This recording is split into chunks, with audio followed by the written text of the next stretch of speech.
Bonjour à tous et à toutes, on est tellement heureux de se retrouver pour cette émission Qu'en dit la Bible by MLK, pour un plateau exceptionnel qui réunit ce soir des invités de grande qualité avec Éric Dufour. Bonjour. Qui est pasteur, qui est aussi conférencier, qui est aussi thérapeute, donc on est très heureux de t'avoir avec nous. On a aussi la maman de nous tous, Christine Pioget, qui est aussi pasteur avec nous, qui est surtout aussi en charge des soins pastoraux et qui du coup a beaucoup de choses à partager avec nous ce soir pour cette émission. Et puis on a Josita Boclich. Salut Josita, qui est aussi pasteur avec nous. Un sujet qui est quand même extrêmement riche ce soir, puisqu'on va parler en fait de la peur. Et la Bible n'est pas avare de parler de la peur, et de nombreuses reprises elle en parle. Et vraiment, ça, à la fois elle offre des encouragements, aussi des perspectives avec des choses à vivre. Aussi, comment est-ce qu'on peut surmonter ces peurs? Et pour beaucoup d'entre nous, dans certains moments de nos vies, comment est-ce qu'on peut vaincre ces peurs? Ça reste un défi que beaucoup d'entre nous expérimentent. Alors, on va essayer de tourner sur l'aspect un peu définition, on va tourner aussi sur l'aspect relation, sur l'aspect aussi biblique. On va vraiment creuser qu'en dit la Bible, de quoi est-ce qu'on parle. Et peut-être pour commencer, on va peut-être faire un peu de vocabulaire et comprendre les peurs, en fait, pour mieux vivre, parce que c'est ça l'objectif qui est derrière, dépasser toutes ces peurs. Alors il y a une espèce de confusion, peur, phobie, angoisse, stress. Comment est-ce qu'on pourrait peut-être commencer et puis proposer aux uns aux autres peut-être un petit lexique pour vraiment faire cette gradation, en tout cas cette libéralisation, voilà, de la pensée. Juste pour rebondir sur tes deux premiers mots, peur et phobie. La peur est un sentiment, une émotion qui est légitime. Oui. Il faut déculpabiliser. C'est normal d'avoir peur dans la vie, dans certaines situations. Ce que je vais en faire après va déterminer quelle place la peur prend dans mes actes, dans ma vie, etc. Alors qu'une phobie, c'est quelque chose de complètement différent. Ça va être une peur extrapolée, qui peut être dû à un événement traumatique, par exemple quelqu'un qui va être mordu par un animal. Un chien, par exemple, va avoir une peur traumatique, phobique des chiens, oui. Tant que c'est pas soigné, par exemple. C'est une peur déraisonnable, irraisonnée, impossible à contrôler par moi-même. Il faut que je travaille là-dessus. Donc, des choses complètement différentes. L'une est légitime, l'autre est la conséquence d'un traumatisme, d'un accident peut-être de la vie et a besoin d'être traité différemment. Ok. Anxiété, c'est un peu... Alors, je ne sais pas s'il y en a qui veut donner une définition. C'est un peu diffus. C'est difficile d'ailleurs de donner une explication. Oui. Parce qu'il n'y a pas toujours de déclencheur logique de ça.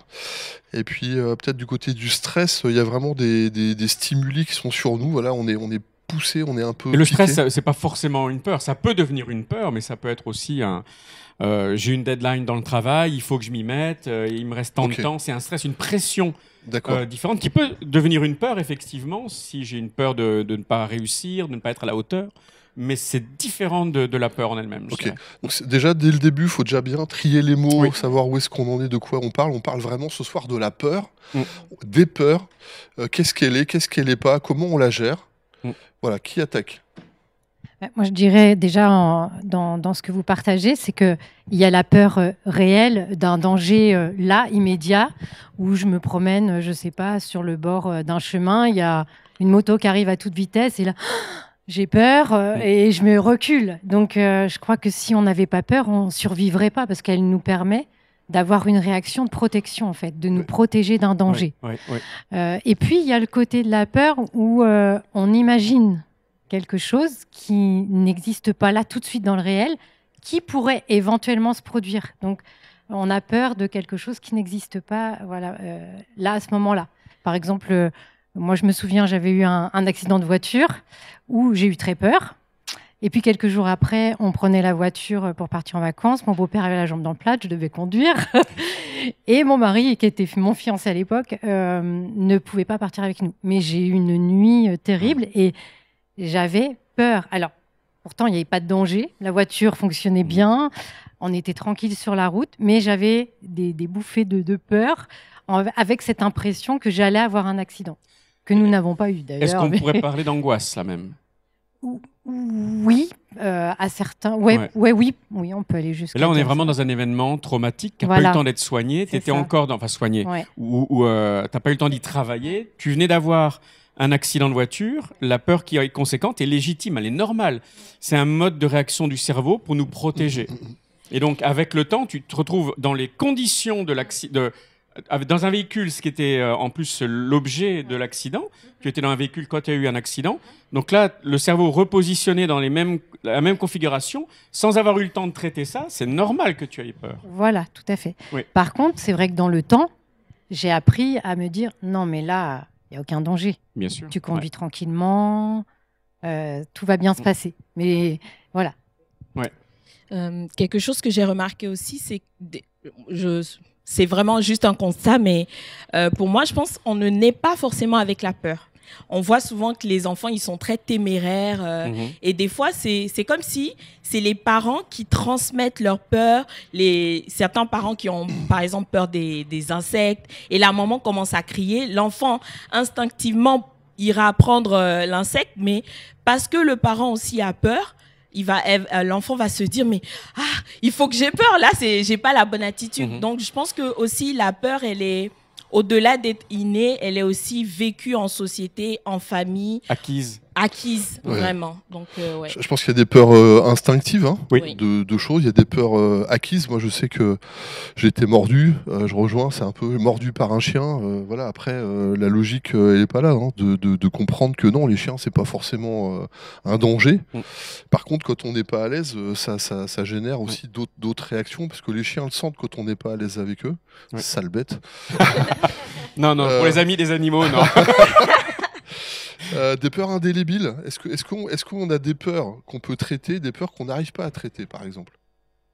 Je pense qu'il y a des... Alors, on n'est pas tous égaux, on en parlera sans doute devant la peur, selon notre personnalité, selon la façon dont on fonctionne à l'intérieur de nous-mêmes. Il y a des types de personnalités qui ont très, très, très peu de peur et qui ne vont pas en développer particulièrement. D'autres, à l'autre extrême de l'échiquier, quelque part, qui vont avoir beaucoup de peurs avec lesquelles ils vont devoir avoir à composer. Puis il y a des peurs qui peuvent être spontanées et par exemple la peur du vide. Quand on est en voiture avec Rachel, mon épouse, même si elle est en train de dormir, je vous promets que c'est vrai, si on passe sur un pont, elle va se réveiller, elle va savoir qu'elle est au-dessus du vide. Et il y a une peur, une appréhension du vide qui est spontanée chez elle. Maintenant, est-ce qu'on peut apprendre à le contrôler, etc. Bon, sans doute. Moi, j'avais peur du vide beaucoup. Puis, à une période de ma vie, je suis monté sur des toits pour faire des toitures. Et au bout de quelques jours, j'avais beaucoup moins peur. Parce que j'ai appris, avec les couvreurs qui étaient là, qui m'ont enseigné comment faire, etc., à gérer ma peur. Mais si je devais y remonter maintenant, 20 ans ou 30 ans plus tard, je pense que j'aurais à nouveau peur. Parce que j'ai désappris quelque part, je n'ai pas pratiqué. Donc, certaines sont, à mon avis, gérables, mais ne disparaîtront jamais complètement, peut-être. Et puis, si je garde l'exemple de Rachel, je pense que certaines sont vraiment profondément ancrées en toi. Est-ce qu'elles sont gérables? Sans doute, possiblement. Mais il faut choisir de le faire. Ouais. Comme la peur de l'échec, la peur du regard des autres, toutes ces peurs-là, qui, du coup, c'est pas lié à une situation traumatique, mais parfois à des choses plus profondes en nous. Oui, tout à fait. J'aime beaucoup le mot que tu as employé, choisir d'affronter, au fait. Parce que souvent, il y a l'autruche, on aime bien faire l'autruche, l'image de l'autruche où on se cache et on ne veut pas forcément affronter nos peurs, où on a juste trop peur de les identifier. Donc, peut-être commencer à faire un état des lieux. Il y a certains qui sont tellement évidents qu'il n'y a pas de débat, nos amis ou les gens autour de nous le diront facilement, mais il y a d'autres qui sont tellement ancrés en nous qu'il faut peut-être faire un état des lieux, se poser, ok, quelles sont ces peurs que je n'arrive même pas à prononcer, au fait. Donc, choisir aussi, du coup, de faire un pas d'après et de décider de passer outre et de travailler sur soi, sur ça. Ouais. Je me mets dans la posture ce soir de quelqu'un. Alors, on comprend, il y a plusieurs types de peurs. Elles n'agissent pas aux mêmes âges ou au même moment dans notre vie. Oui. On prend le cas d'une personne qui aujourd'hui est en pleine confrontation de sa peur et vraiment est prise par ça. Donc j'essaie de me mettre dans la tête quelles clés on pourrait donner. Est-ce qu'il faut traiter l'origine de la peur? Comment est-ce qu'on fait en fait pour aborder ça? Est-ce qu'on commence par la peur? Est-ce qu'on commence par soi? Est-ce qu'on commence par la gêne? Par quoi est-ce qu'on commence aujourd'hui? Est-ce qu'on fait que le constat? Par quoi on commence? Vas-y. Je pense vraiment que c'est du cas par cas. Franchement, chaque histoire est unique. Oui. Et en fonction de la personnalité, peut-être on en reparlera, mais il y a ceux qui, quand ils ont peur, ils foncent encore plus. Il y a ceux qui sont paralysés par la peur. Donc, en fonction de déjà se connaître et dire moi je suis comme ça, donc je peux réagir de telle manière par rapport à la peur. Et après, mais vraiment la première étape, c'est se connaître soi-même. Vraiment le b.a.-ba, c'est ça. Et puis réfléchir aussi à ce que ça nous vole. Oui. Parce que la peur nous vole beaucoup de choses. Elle peut nous empêcher de mettre en place des projets. Oui. Elle peut nous empêcher même d'être en relation avec certaines personnes. Donc de créer des amitiés. En fait, elle nous enferme et elle nous amène des fois à une vie toute petite. Recluse. Voilà, recluse. Et puis en tant que chrétien aussi, moi je crois que le Seigneur, il a des bons projets pour nous. Et c'est un Dieu qui aime nous rendre libres. Et ça nous prend notre liberté. Donc je pense que ça peut être aussi un exercice de se dire, est-ce que cette peur, elle n'est pas en train de me voler ma vie ou de me voler ma paix, de me voler ma joie. On voit aussi que la peur, elle donne aussi des tas d'effets sur le corps, des insomnies, elle nous vole des nuits, donc elle peut nous voler des journées de notre vie. Et voilà, c'est dommage. C'est pas ce que le Seigneur veut pour nous. Enfin, du moins, si Jésus est venu sur la terre pour donner sa vie, bien sûr, pour qu'on soit en relation avec lui, mais il a envie de cette vie en abondance pour nous. Enfin, je suis persuadée. Enfin, je l'ai vécu. Oui. Moi, j'aime beaucoup ce que Christine tu dis parce que il y a quelque chose qui moi m'a aidé énormément. Je pense que c'est le Seigneur qui me l'a montré. Qu'en fait la peur et la foi étaient comme des sœurs jumelles, mais une fonctionnait pour nous emmener à l'obéissance à Dieu et l'autre pour quelque part nous empêcher de vivre ce que Dieu voulait. Et comment le Seigneur me l'a montré ? Il m'a montré quelle est la définition de la foi. La foi, c'est dans Hébreux 11 verset 1, c'est la ferme assurance des choses que j'espère. Et donc, si je ne les vois pas, si Dieu t'a dit quelque chose de précis et que tout semble te dire l'inverse, ne regarde pas aux événements, continue de faire confiance à Dieu et tu vas voir la chose s'accomplir. Et la foi, quelque part, c'est malgré l'adversité, Dieu nous met en mouvement et je crois dans ce qu'il m'a donné, j'avance. La peur, c'est comme si même si tout est beau, tout va bien, mais on ne sait jamais, le pire peut arriver, un truc mauvais peut m'arriver, donc je vais faire attention à surtout ne pas m'exposer. Et c'est comme si la foi me met en mouvement, la peur me paralyse et me dit n'y va pas. Et en fait, moi, ça m'a beaucoup aidé cette définition. Et quelque part, on a presque tous les jours des choix à faire entre la peur ou la foi. J'y vais ou j'y vais pas. Il y a des moments où il faut pas y aller. Mais ça peut être aussi une position de foi, d'attendre. Je suis pas en train de dire qu'il faut toujours avancer. Mais quelque part, la peur, c'est la ferme assurance que le pire peut toujours arriver. Alors que la foi, c'est la ferme assurance que ce que Dieu t'a dit, il va l'amener à la réalisation, même si il semble que tout te dise autour de toi que c'est pas vrai ou que c'est pas possible. J'ai de faire une liste en préparant de la peur. Peur de mal faire, peur d'être rejeté. Alors quand tu dis à l'opposé de la foi, peur d'être sans valeur, peur d'être sans identité, peur d'être incapable, peur d'être trahi, peur de la souffrance, peur d'être contrôlé, et j'ai terminé avec peur d'être perdu. À chaque fois, on voit vraiment dans la vie spirituelle des éléments qui nous bloquent et qui nous empêchent vraiment de faire les choses. Est-ce que ça, c'est une grosse incidence si on fait le rapport entre la foi et la peur? Est-ce que dans vos expériences collectives, là, il y a une grosse incidence entre les peurs et le fait que ces peurs ont volé en fait la destinée ou le plan de Dieu dans la vie de ceux avec qui vous avez discuté? De ceux avec qui on a discuté ou même toi-même, ou bien sûr. Moi, je sais qu'il y a quelques années, quand je commençais ma vie chrétienne, j'étais paralysée par la peur de me tromper, au fait. Et c'était à un point où je ne voulais rien faire, de peur de ne pas bien faire. Et je pense que c'est vraiment un défi aussi qu'on a beaucoup de jeunes, la peur de décevoir les parents, la peur de ne pas réussir, au point où on ne veut même pas passer à l'action. Et moi, c'est vraiment par la méditation de la parole et par le Saint-Esprit, je pense, le Seigneur, il m'a convaincu au fait c'est moi qui trace un chemin, même dans le désert. Donc, fais-moi confiance, avance. Si ce n'est pas ma volonté, cette porte, elle s'ouvrira pas, mais au moins tu auras essayé. Et il y aura toujours une leçon que tu en retireras. Mais si c'est ma volonté, j'aplanis les sentiers. Ça ne sera pas forcément facile, mais il y aura une paix qui vient dans l'adversité, au fait. Donc, c'est vraiment comme ça que j'ai réussi à à faire grandir mon audace, on va dire, d'avancer. Super, merci. D'autres peut-être? Moi, j'étais vraiment beaucoup dans la perfection. Et le regard des autres était important. Donc, j'avais toujours peur que l'on pense que. Voilà. Mais je l'avais pour moi, mais aussi pour mes enfants, pour mon homme, c'était moins drôle. Ouais, c'est ça. Non, mais c'est vrai, hein, franchement. Généreuse avec ta peur. C'est ça. Généreuse avec la peur, ouais. C'est ça. Et je me rappelle, Rachel, une fois, je parlais avec elle, ta femme, elle me disait « Et alors ?» Et après, je me suis dit « Oui, c'est vrai, et alors ?» Et ça m'a aidé en fait d'avoir des petites astuces comme ça. Et puis bon, bien sûr, j'ai pris conscience d'où ça venait aussi. Parce que derrière ce désir de perfection, c'était pour être accepté par les autres.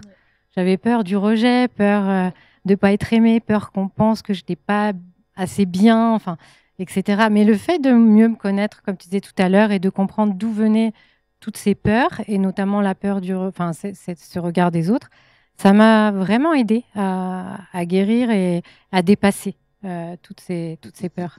Voilà. Et puis ces petites astuces, et alors franchement, ça, c'est Moi, j'aimerais bien rebondir sur ce que Josita, tu as dit, que je trouvais excellent. Et moi, ça me fait toujours penser à ces 3 hommes à qui l'on confie un talent. Et les 2 premiers vont prendre des risques avec leur talent, risquer de perdre. Ils vont investir. Et quand on fait un investissement, on peut perdre. Ça fait partie de la règle du jeu. Mais ils se disent, ça vaut la peine que j'investisse. Tout à fait. Et il y en a un qui va se dire, je ne prends pas de risque. Et il va l'enterrer. Et si vous connaissez la fin de l'histoire, les 2 premiers vont finalement réussir à multiplier ce qu'ils ont reçu. Celui qui, par peur de perdre, va le garder, en fait, au bout du compte, perdra tout. Et moi, ça me dit que souvent, on parlait de la foi, du rapport à la foi et la peur. La foi commence là où s'arrête notre zone de confort. C'est-à-dire là où tu es en sécurité, tu peux contrôler ton environnement, tu penses que tu n'as aucune peur, que tu es maître ou maîtresse de ta situation, tout va bien. Mais quand tu te dis, voilà, sors de ta zone de confort, c'est là que les peurs commencent et que je dois prendre une décision, je le gère avec Dieu ou je gère pas. Et quelque part, celui qui a tout perdu, c'est celui qui n'a pas voulu confronter ses peurs et qui a écouté la peur de perdre, ce que tu expliquais, la peur de ne pas être à la hauteur, la peur de ce que les autres vont penser, etc. Et donc, je risque rien. Et finalement, risquer rien, c'est tout risquer, quoi. C'est prendre le plus grand risque de ta vie. C'est tout perdre. Oui, c'est tout perdre. C'est Nelson Mandela qui dit ça. Hein. J'ai appris que le courage n'est pas l'absence de peur, mais la capacité à la vaincre. Oui. Et c'est l'expérience qui nous apprend avec le temps. Comment, parce que Nelson Mandela, il écrit ça. Qu'est-ce qu'on peut apprendre de nous-mêmes par rapport aux peurs? Parce que souvent, on a peur, alors on est bloqué. Mais est-ce que Dieu se sert de nos peurs pour se révéler à nous? Est-ce que la peur aussi peut nous aider? Dieu peut toucher des points de nos vies personnelles pour dire « Ok, t'as peur de ça? Et si moi, je me révèle à toi... Parce que finalement, t'inspires plein de gens, Josita.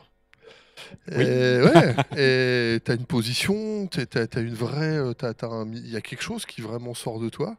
Comment Dieu s'est servi de ta peur aujourd'hui pour se révéler et puis te mettre dans la position où t'es aujourd'hui, qui est quand même très intéressante?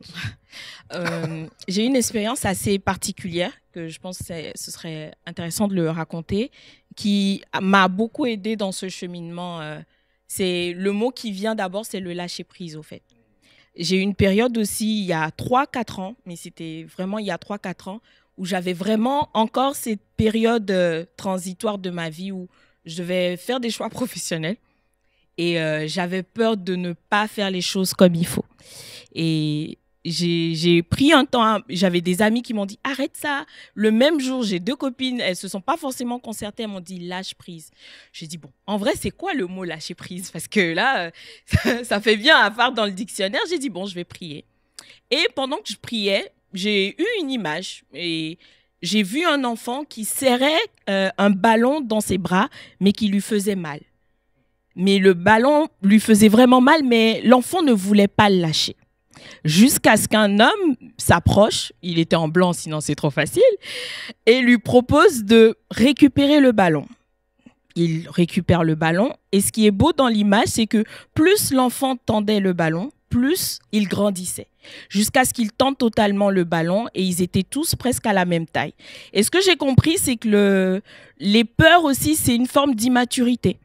Et moi, pour répondre à ta question, sur cette saison-là, j'avais un niveau d'immaturité qui était que j'avais pas assez confiance en Dieu.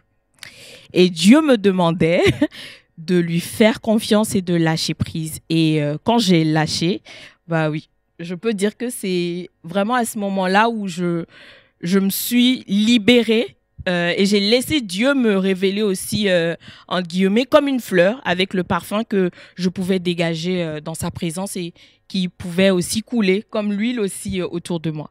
Donc voilà. Autre chose? Moi, je dirais, ce qui m'a aidé, c'est de me dire, c'est ce que Dieu pense de moi qui est le plus important. Amen. Parce qu'en fait, à un moment donné, on attache tellement d'importance aux autres que ça nous perd, parce qu'on devient ce que les autres attendent de nous. Et on peut même passer à côté de ce que Dieu veut pour nous, ou qui on est. Mais ça va loin, parce que ça touche aussi à notre identité. Si on laisse tout un tas de peurs nous envahir. Et moi, c'était vraiment une libération de me dire, en fait, Seigneur, c'est toi. C'est toi ce que tu penses de moi qui est le plus important. Bien sûr. Ça m'a... Il y a beaucoup de choses dans la foi où, heureusement, que Dieu nous parle. Hein. Moi, ce que j'aime dans les peurs, alors beaucoup de gens n'aiment pas. Moi, je suis pas un adepte des peurs particulièrement. C'est pas l'idée qui est là. Je confirme. Je pense qu'on a la peur de souffrir et d'autres choses, mais en fait, on est. Ce que j'ai découvert beaucoup en discutant avec les uns et les autres, en fait, c'est vraiment la grosse importance dans les relations de la psychologie. Je suis pas hyper tourné peut-être par rapport à ça, mais j'ai tellement appris sur moi et puis sur les autres et comment en fait Dieu fait les choses. Et en fait, je me rends compte qu'à chaque fois qu'on dit, très souvent, quand j'ai dit à Dieu non, j'irai pas, le Seigneur m'a dit si tu vas y aller, mais je vais t'apprendre à y aller. Donc je vais enlever quelque chose qui te fait mal.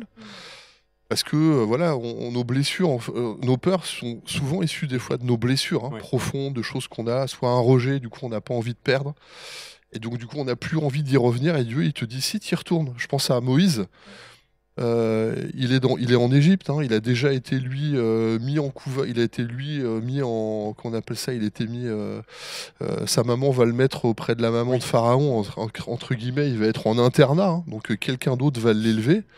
C'est quoi mon identité? Puis après il va fuir, et il va avoir mal, puis Dieu lui dit maintenant tu y retournes. Oh là là. Et quand on pense à Moïse, l'accomplissement de la foi, c'est quand il retourne, qu'on voit vraiment Moïse dans ce que Dieu voulait pour lui. Et donc, du coup, c'est une vraie confrontation qui est des fois compliquée. Je veux dire, là, par rapport à tout ce que je listais tout à l'heure, là, dans les peurs, quelqu'un qui veut vraiment peur de mal faire, il peut pousser le perfectionnisme à un tel point que lui, il en est malade. J'exagère, hein. Mais peut-être aussi de rendre très difficile le contexte dans lequel il est. Il se dit, je veux pas ça. Alors, il faut guérir de ça. Et là c'est hyper intéressant dans la foi. Oui, les peurs, comment est-ce qu'on fait du coup pour guérir de ces peurs? Comment est-ce qu'on va mettre en place? Alors, il y a un aspect très psychologique, peut-être, ou peut-être on passe... Moi, en tant que chrétien, pendant des années, on dit prie, et puis le Seigneur va te bénir, et puis terminer, quoi. Hein, c'était un peu light. Oui. Est-ce qu'on pourrait peut-être prendre un peu de temps par rapport à ça? Parce que je pense qu'il y a des clés à donner. Il y en a plein, ouais.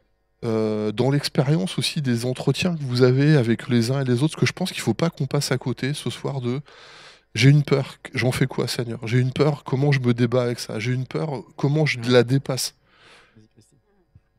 Mais on parlait tout à l'heure de Moïse. Oui. Moi, je pense à Paul, par exemple, l'apôtre Paul et Jonas. On voit, ils se retrouvent tous les deux dans une tempête pas possible. Oui. On en parlait tout à l'heure, mais Jonas, il dort, il est dans la fuite, voilà. Et puis on voit Paul qui fait face, en fait. Oui. Qui fait face aussi avec, dans sa relation avec Dieu. Oui. Donc, pour moi, c'est déjà de faire face à ses peurs, comme on en parlait tout à l'heure. C'est de faire un état des lieux, de se rendre compte de ce que ça nous vole. Et moi, ce que je fais aussi en entretien, c'est que j'encourage les gens à faire cette prière de David, que David faisait à plusieurs reprises dans les psaumes. Oui. Sonde mon cœur, ô Dieu. Oui. Montre-moi ces pensées qui me bouleversent, toutes ces émotions qui passent en moi. Et souvent, je vois vraiment les résultats où les personnes prennent conscience des racines. Et ça les aide énormément. Voilà. En fait, je crois que quand on est chrétien, et je le vois dans les entretiens aussi, le Seigneur, il fait tantôt d'une façon, tantôt d'une autre. Ouais. Donc, on peut pas donner une recette, parce que, oui, des fois, les gens vont prier, et puis, bien sûr, le Seigneur est tout-puissant, ils vont être délivrés de certaines peurs qui les tenaient prisonniers, et d'autres, ça va être un processus où ils vont devoir participer. Bon, c'est vrai que souvent c'est un processus. Parce que je trouve que ça nous apprend beaucoup. Voilà. Ouais. Pour nous, pour les autres. Et c'est très constructif, vraiment. La première partie, je l'ai. Ouais, c'est super. Ouais, donc, J'aime beaucoup ce que Christine dit parce qu'en fait, il y a sans doute des peurs dont Dieu va nous délivrer et elles ne reviendront pas. Moi, quand j'ai eu 50 ans, il y a quelques années déjà, d'un seul coup, je me suis dit, mais pourquoi tu te soucies et tu passes tellement d'énergie à essayer de prouver à des gens qui ne t'aiment pas la valeur que tu as. Et d'avoir eu 50 ans, je me suis dit, mais t'es vieux maintenant. Et donc, non, t'es pas vieux, je suis pas d'accord. Non, oui, je suis pas d'accord. Mais je me dis, mais pourquoi tu t'en soucies? Et j'ai eu une délivrance à 50 ans. Alors, ma prière, c'est que vous l'ayez avant. Hein, que vous soyez plus intelligent que moi. Là. Mais et je m'en fiche. Ça ne veut pas dire que je méprise ceux qui ne m'apprécient pas, mais je ne vais plus investir du temps pour essayer de les convaincre de qui je suis. Quoi. Ça ne m'intéresse plus. Donc, cette peur, qui était vraiment la peur de décevoir, la peur de ne pas être aimé, elle est morte. Maintenant, des fois, il y a des peurs que, je dirais, l'adversaire a développées en vous parce je ne pense pas qu'il soit omniscient du tout, mais il peut se douter qu'il y a quelque chose en vous qui va le menacer. Moi, de la maternelle à l'âge de 17 ans, j'étais malade tous les matins de ma vie quand j'allais à l'école parce que j'avais peur de parler en public. Et j'ai jamais réussi à la dominer quand j'étais enfant. Et après ma conversion, quand Dieu m'a dit « je t'appelle à parler en public », j'étais tout sauf heureux. Parce que c'était ma peur primale que Dieu me demandait de confronter. Et aujourd'hui, tant d'années après, plus de 35 ans je crois dans le ministère, en fait, elle est toujours là, la peur. Elle n'a jamais disparu. Seulement, je ne la laisse absolument pas me diriger, ni me dominer, ni quoi que ce soit. Donc en fait, elle n'a pas disparu. J'aurais aimé qu'elle disparaisse, mais elle n'a pas disparu. Par contre, je sais la gérer. J'ai appris, après toutes ces années, à la gérer et à ce qu'elle ne me dicte pas ce que j'ai à faire ou ne pas faire. Et ce qui m'a aidé, c'est de me dire, c'est une des deux clés qui m'ont aidé à marcher avec Dieu, c'est ne dis jamais non au Seigneur. Même quand il me demande des trucs qui me semblent, mais Seigneur, tu as dû te tromper de personne, quoi. Vraiment. Et le fait de dire, OK, bah, je te dirai jamais non, donc je suis sûr que c'est toi, donc j'y vais. La trouille au ventre, tout ce qu'on peut imaginer, mais j'y vais quand même, quoi. Et ça m'a vraiment aidé à faire taire mes peurs et à leur dire non, tu domineras pas ma vie, quoi. J'ai qu'une vie, je veux la vivre avec Dieu au maximum de ce que je peux et de ce qui dépend de moi, pour ne pas avoir de regrets pour ce qui dépendait de moi. Alors là, dans vos conversations, alors là, j'ai noté 4 clés. Hein. Vous me dites si j'ai bien compris. Alors, premièrement, il y a une grande part d'ignorance. Et le diable travaille avec l'ignorance. Du coup, on ne veut pas être captif de ça. 2, il y a parler. Donc, c'est-à-dire vraiment trouver le moyen d'exprimer, de partager. 3, tu as cité se confier en l'Éternel. Et j'ai entendu 4, les relations avec des gens qui, à un moment donné, accompagnent et peuvent effectivement nous encourager. Je donne juste peut-être une clé.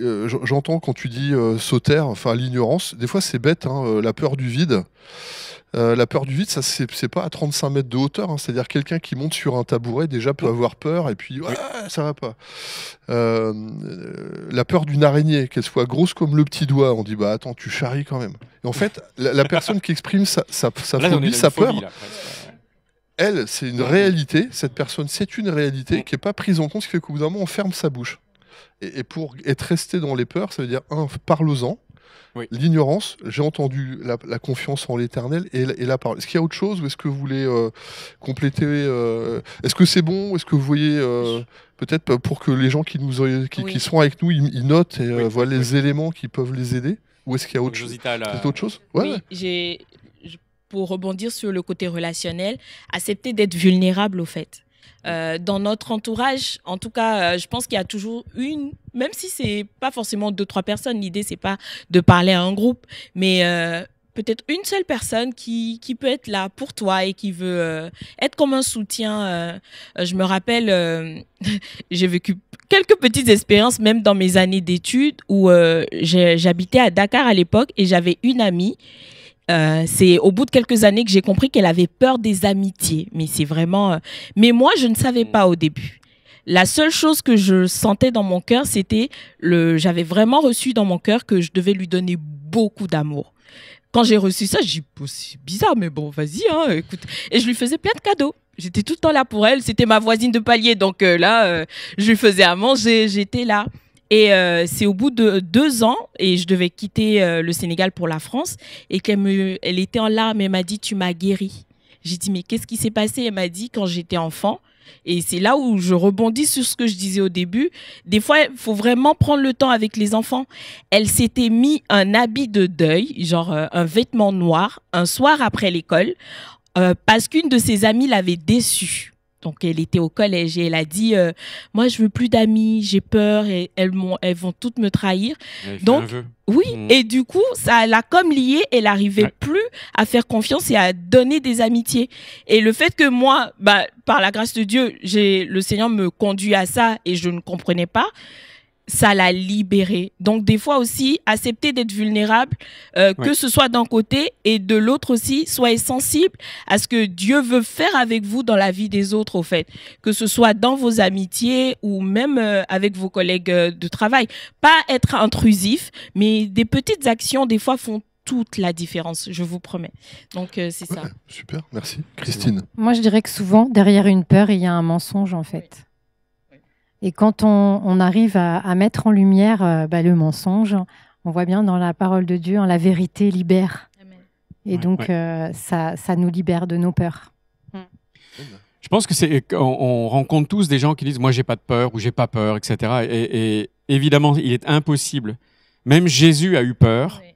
Et quand il était dans le jardin de Gethsémanée, il avait tellement peur qu'il a transpiré du sang, ce qui est un fait médical connu maintenant, et il a demandé à ses apôtres les plus proches de venir avec lui, parce qu'il voulait pas être seul. Et il n'a pas eu peur de montrer sa peur à ses apôtres, et ça ne l'a pas diminué dans la façon dont il le voyait. Donc si Jésus, qui est à mon avis l'homme le plus fort que la terre ait connu, puisqu'il est fils de Dieu, pleinement homme et pleinement Dieu aussi, il nous montre quelque part un chemin. Il y a personne n'a aucune peur. Il y a des gens qui ont beaucoup moins de peur que d'autres, mais si tu crois que tu n'as aucune peur, demande au Seigneur qu'il te montre tes peurs et tu risques de les rencontrer. Ce qui est important, d'être vulnérable, et puis, comme on l'a dit, de chercher de l'aide aussi, de les reconnaître, ces peurs. On cherche de l'aide auprès de Dieu. Moi, les versets, on dit qu'il y a 365 versets qui parlent de la peur, une pour chaque jour, hein, un verset pour chaque jour. Mais il y a aussi pour moi le chapitre 1er du livre de Josué, hein, qui m'a constamment aidé dans ma vie. N'aie pas peur, je suis avec toi, je te donne tout lieu que la plante de ton pied a foulé, je te le donne, je suis avec toi constamment. Josué, il prenait derrière Moïse, c'était pas évident, il avait peur de pas être à la hauteur, c'est sûr, il avait peur de pas réussir, la charge était écrasante, enfin bon. Mais ça ne l'a pas empêché, parce qu'il a écouté ce que Dieu lui disait, ça l'a pas empêché de remplir sa mission et de la remplir bien. Et pas sans faillir, mais personne est infaillible, hein. Mais il a réussi. Donc je pense que la vulnérabilité, savoir aussi demander de l'aide, demander à Dieu, en demander à ceux qui ont des compétences pour nous aider, ce sont vraiment des clés. Et bien se connaître. Moi, je sais que je peux peut-être vous donner une de mes clés. Et je suis d'une nature à avoir beaucoup de peur, mais comme je l'ai déjà dit, je ne les laisse pas me dominer. Et tous les matins, je vais avoir des peurs qui m'attendent. J'imagine comme des petits bonhommes qui attendent que je me réveille pour se présenter à moi. 9 fois sur 10, elles ne sont fondées sur rien.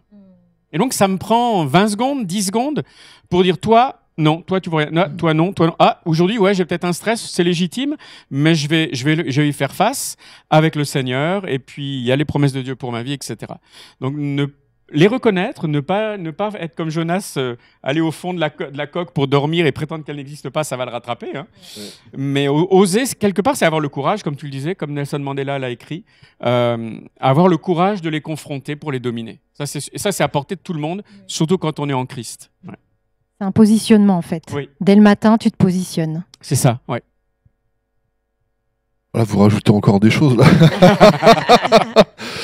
Non, mais c'est intéressant. On est vraiment dans le cheminement. La peur est là. Et comment je m'en sors? Comment je peux dépasser ça? Parce que je veux cette vie en Christ. Oui. On est effectivement... Alors, dans vous qui nous écoutez, il y a des gens qui peut-être ont déjà peut-être cette crainte de Dieu. Vous voulez aller plus loin, vous voulez pas que ça vous domine. Ou des gens qui s'approchent là de Dieu, justement, parce qu'on découvre et on veut aller de l'avant. On dit, qu'est-ce qui m'arrive? Qu'est-ce qui se passe? Il y a un cheminement de foi. Parce que depuis tout à l'heure, on le dit de manière un peu en filigrane, on n'ose pas rentrer dedans. Est-ce qu'on est OK? Est-ce qu'on peut vraiment attaquer là maintenant là, c'est les minutes là qui viennent sur vraiment quel est l'impact de la foi, quel est l'impact de la parole, quel est l'impact de ces choses qui fait que dans les premiers versets de la Bible, c'est quoi le démarrage tout au début de la Bible? Quel est le premier verset ou première allusion de la peur? Pourquoi? Oui, dès le 3e chapitre de la Bible, dans Genèse, on se rend compte qu'il y a une expérience de peur. Et c'est Genèse 3:10 qui dit, donc je pose rapidement le contexte, c'est Adam qui a péché et qui va se cacher.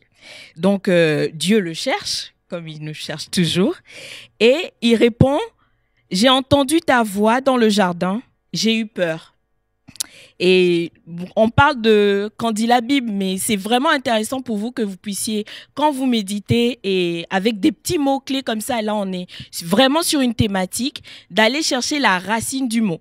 Et ça peut aussi être tellement riche, la Bible elle est riche.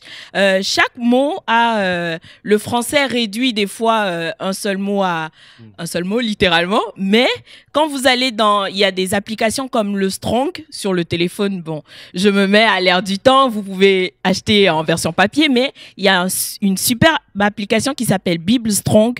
S'il vous plaît, allez dessus, c'est hyper intéressant. Et moi j'ai découvert ce Strong du mot qui veut dire Yaré. Bon, je sais pas si je prononce bien, vous m'excuserez, mais c'est ce mot qui signifie terreur et effroi. Donc là, on se rend compte qu'il y a un cran dessus.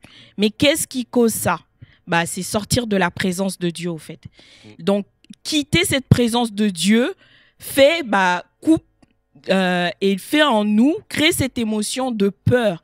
Et du coup, cette foi, elle est plus là. Puisque cette relation, il l'avait constamment, Adam, avec Dieu. Mais dès qu'il y a eu cette rupture et ce péché, il a manqué de foi pour retourner et la peur s'est installée dans son cœur. Donc c'est vraiment ça qu'on peut voir dans ce premier passage. Et dans les 360 fois où Dieu dit « n'ayez pas peur », il dit « c'est moi » ou à chaque fois il dit « n'ayez pas peur, c'est moi ».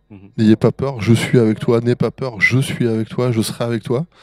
Comme pour dire qu'en fait, la capacité peut-être à abandonner cette peur ou à sortir de cette terreur, c'est la présence. Oui, c'est comme les enfants en pleine nuit, papa ou maman arrive, et puis d'un seul coup, là, tout fait peur.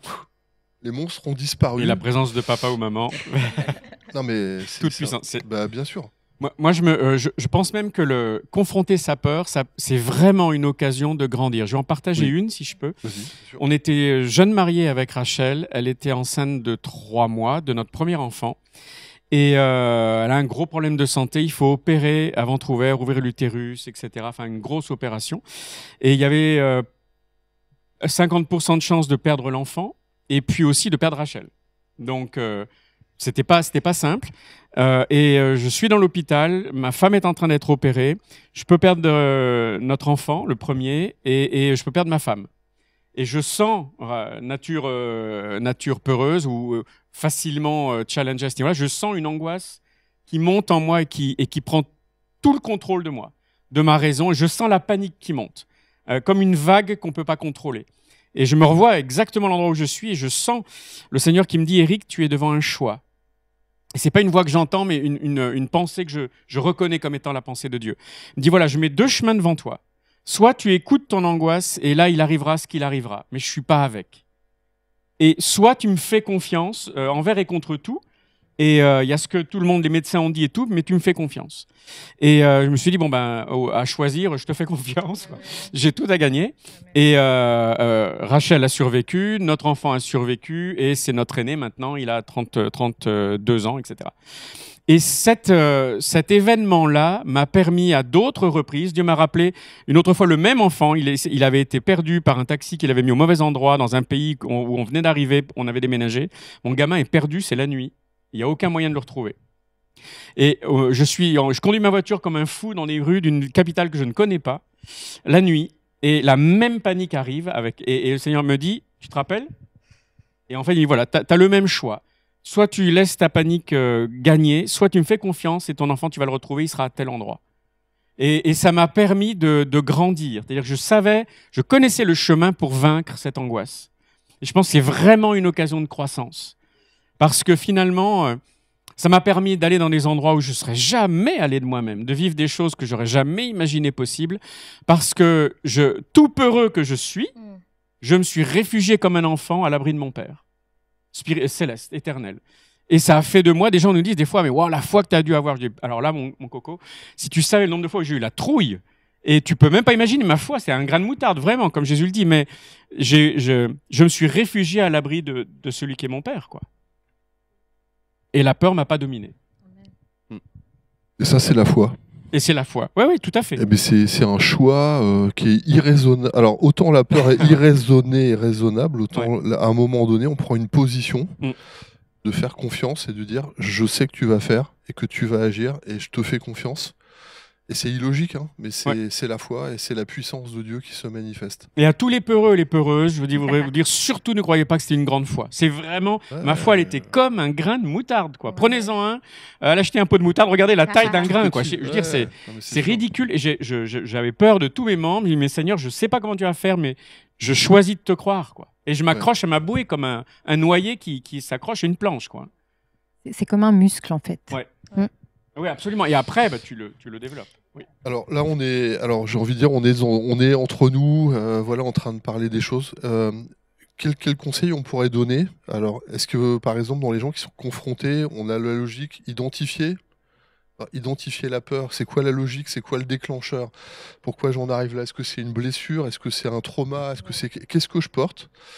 Et par rapport à ce qu'on disait, alors moi j'ai noté quelques petites choses, dites-moi si ça vous parle ou pas. La peur, en fait, la peur c'est comme un poison, hein, qui nous détruit, mais il y a un antidote, et cet antidote ça peut être la foi, ce désir de plaire à Dieu, ce désir de s'appuyer sur Dieu, et la confiance qui dit à un moment donné, voilà, moi j'en ai marre de ça. Je pense à David, on disait je peux pas porter ça.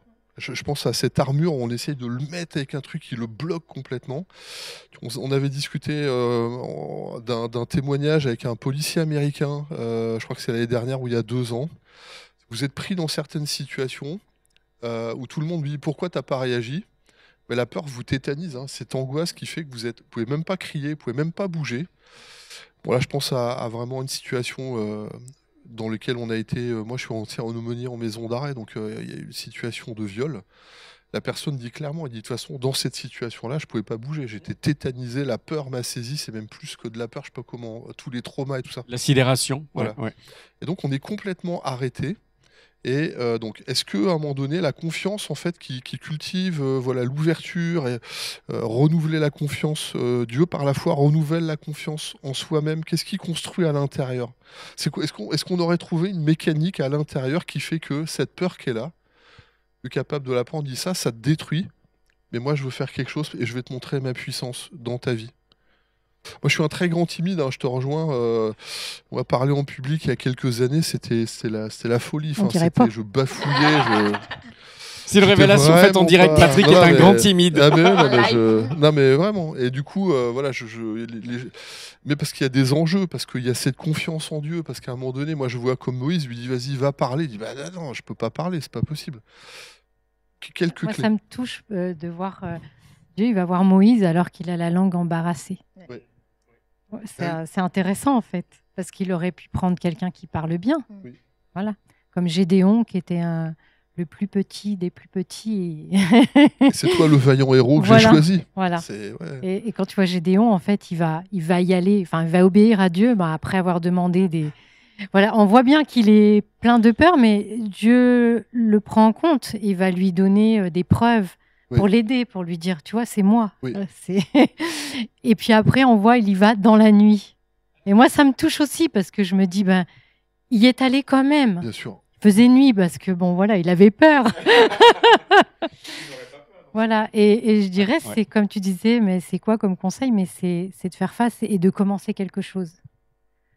Tu vois, dans la peur que l'on a ou qui nous enferme, mais quel est le tout petit pas que je peux faire? Oui. C'est pas forcément de commencer par un grand truc qui va te dépasser ou tu vas pas arriver, qui va te décourager, mais dans ta situation, commence par un tout petit truc. Et puis une fois que tu auras fait un tout petit truc, refais-en un deuxième. Et c'est comme ça, le Seigneur, il va accompagner tes pas de foi. On parlait de foi et Et je crois que c'est ça, et la confiance en Dieu, c'est ça, c'est comme un exercice.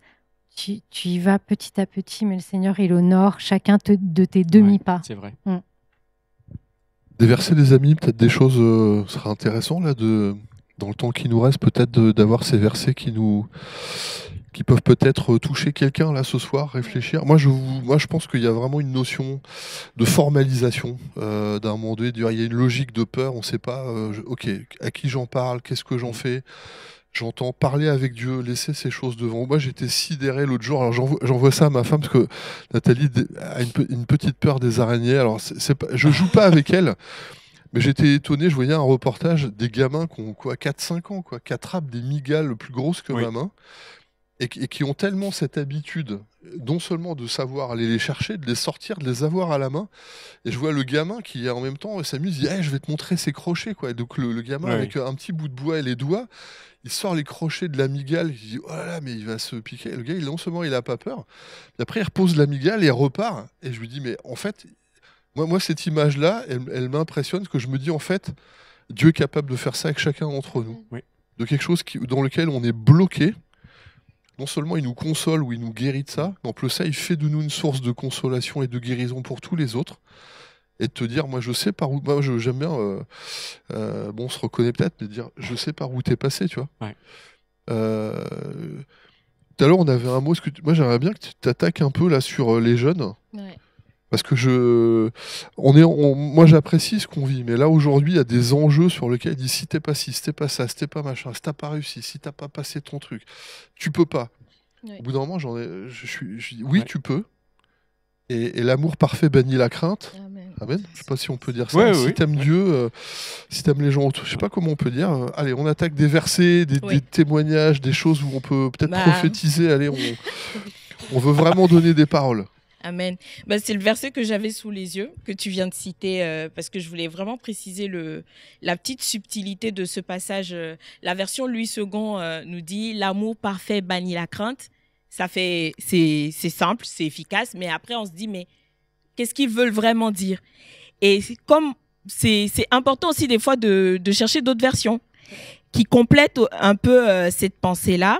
Et dans la version La Bible expliquée, il nous dit il n'y a pas de crainte dans l'amour. L'amour parfait exclut la crainte.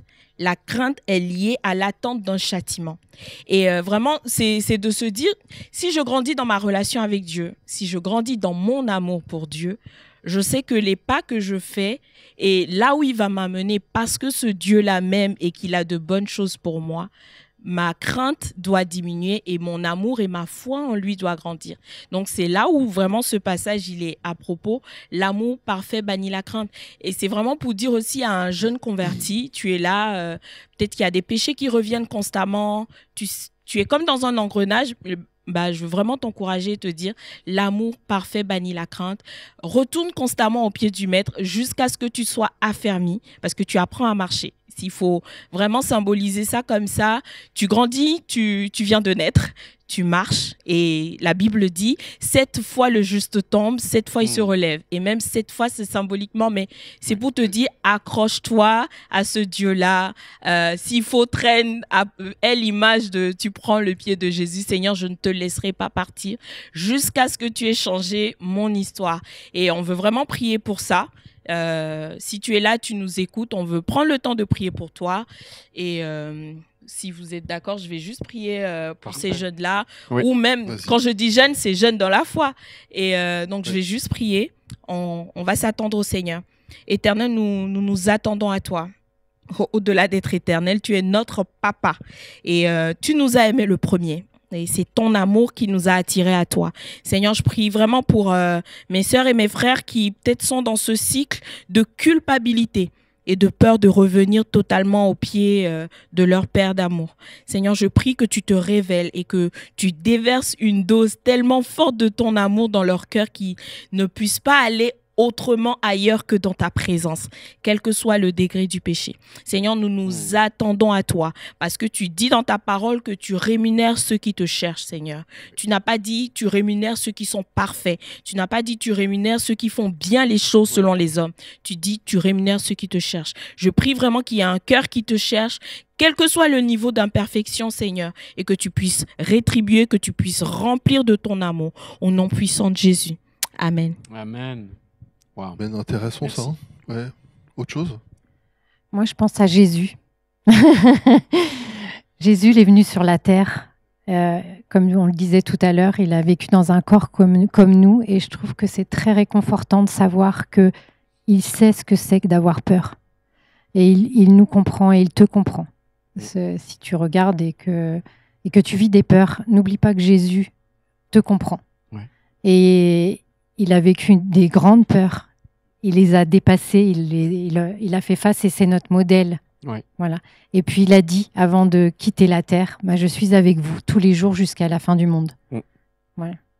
Ça, c'est un verset qui est très réconfortant. Quand tu parles comme ça, alors je peux dire que j'ai un flash, mais il y a un homme qui en fait a passé 38 ans à attendre quelque chose, une guérison. Et Jésus vient le voir lui pour dire tu dictes à personne. Au bout d'un moment on a peur de plus vivre la guérison. Puis Dieu il dit mais moi je viens pour toi, est-ce que tu veux être guéri? Je pense à la femme à la perte de sang qui était dans l'interdiction même de venir dans la foule et qui portait sa peine. Et Jésus passe par là. Je pense à Bartimée qui à un moment donné pareil est complètement anesthésié sur le côté de son chemin et ne peut plus reprendre la route et Jésus passe par là. Et moi, je pense qu'il y a une clé qu'il faut comprendre dans toutes nos peurs. Dieu vient nous chercher dans nos peurs. Amen. Je crois qu'il n'y a pas une peur dans laquelle Dieu dit mais je sais, comme tu dis, je sais tellement ce que tu dis, je connais tellement la nature humaine, je sais tellement ce que ça impacte, mais je sais aussi que la guérison que je te donne va te permettre de vivre quelque chose qui est tellement infiniment, qui va tellement te renouveler, te faire du bien que tu vas être complètement, tu vas devenir cette source de bénédiction que je veux que tu sois. Ouais.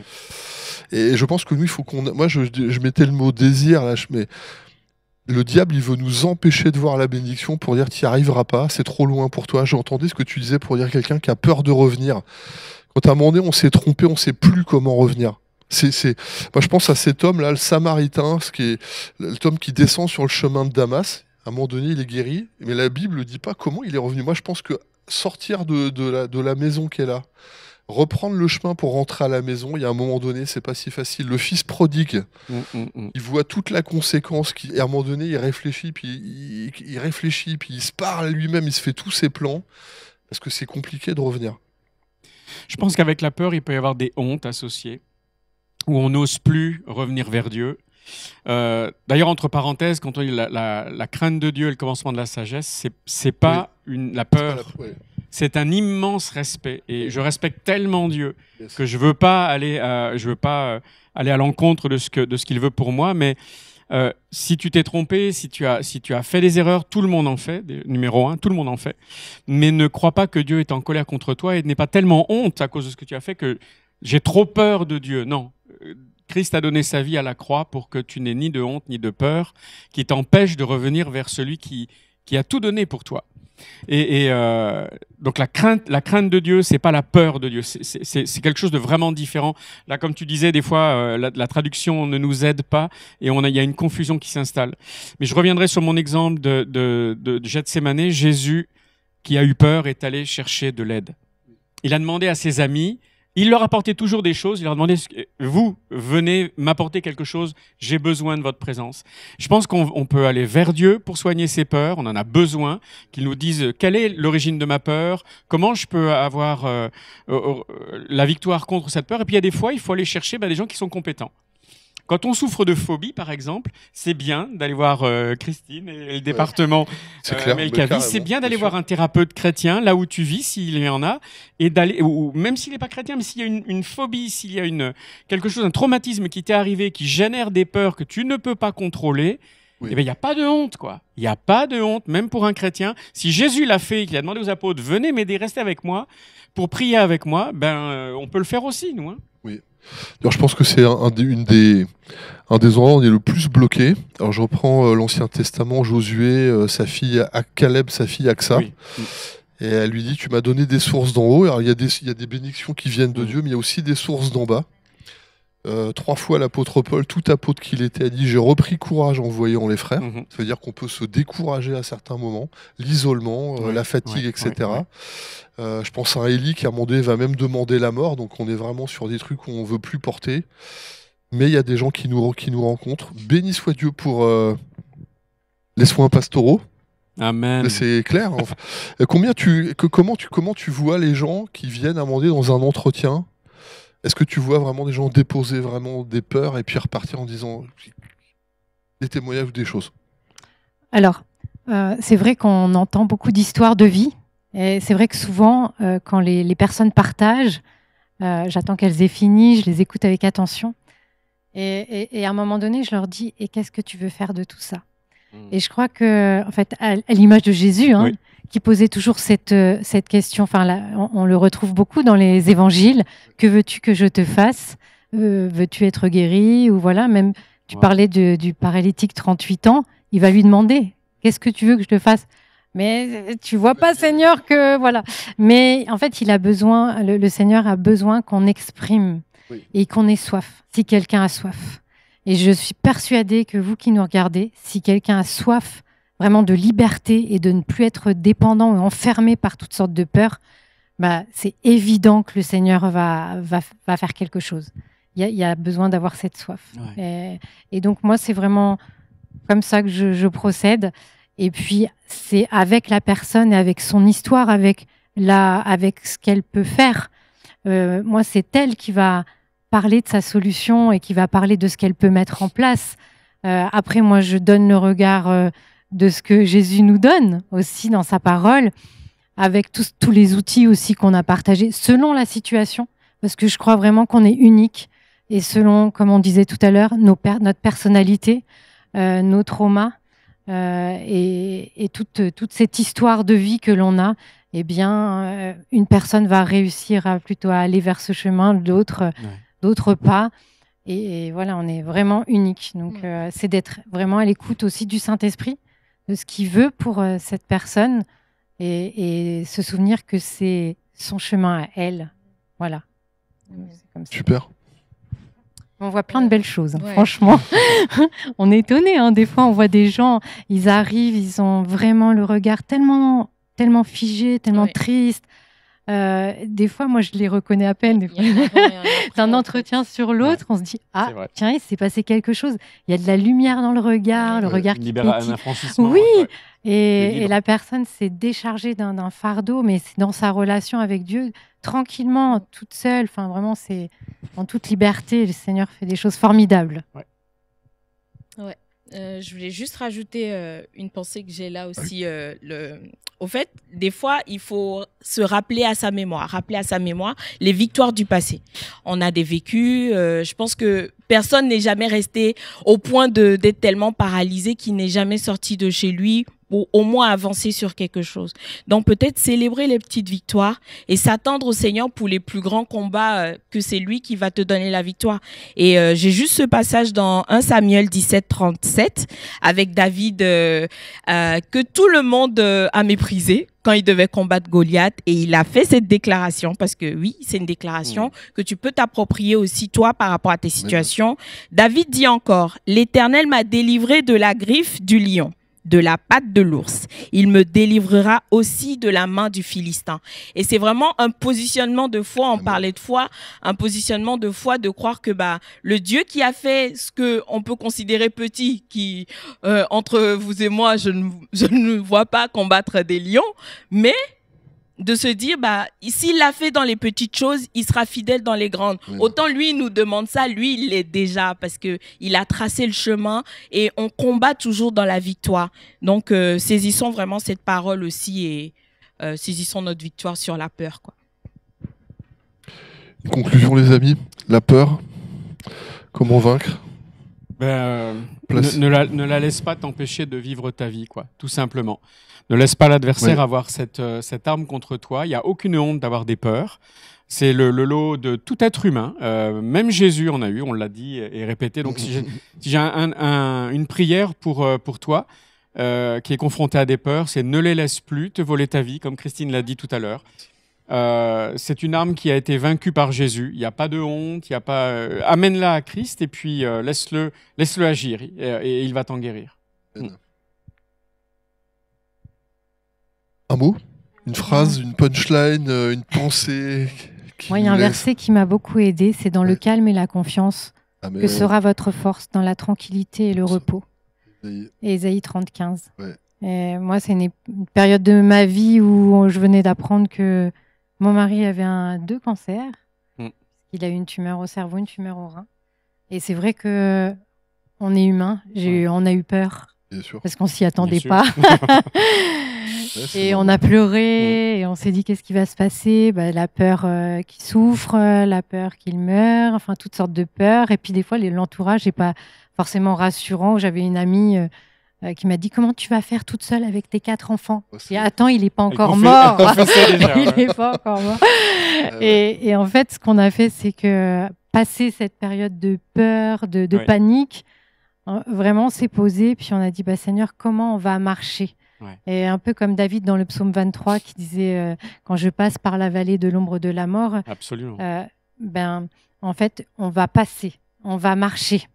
Et on a écrit une sorte de stratégie. Et dans cette stratégie, il y avait ce verset qui nous avait vraiment impacté comme une motivation et de se dire maintenant, c'est dans le calme et la confiance que sera votre force. Ça veut dire on a refusé d'aller sur Internet voir tout ce qui pouvait se passer au niveau médical. Je veux dire, si vous vivez des peurs ou si vous traversez une situation qui vous fait peur, posez-vous et avec l'aide du Saint-Esprit, posez une stratégie concrète.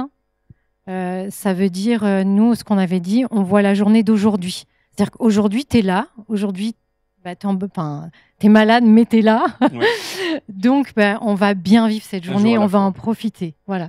Donc, c'est biblique. À chaque jour suffit sa peine, lendemain. Et le Seigneur, je crois vraiment qu'il nous donne la paix pour la journée.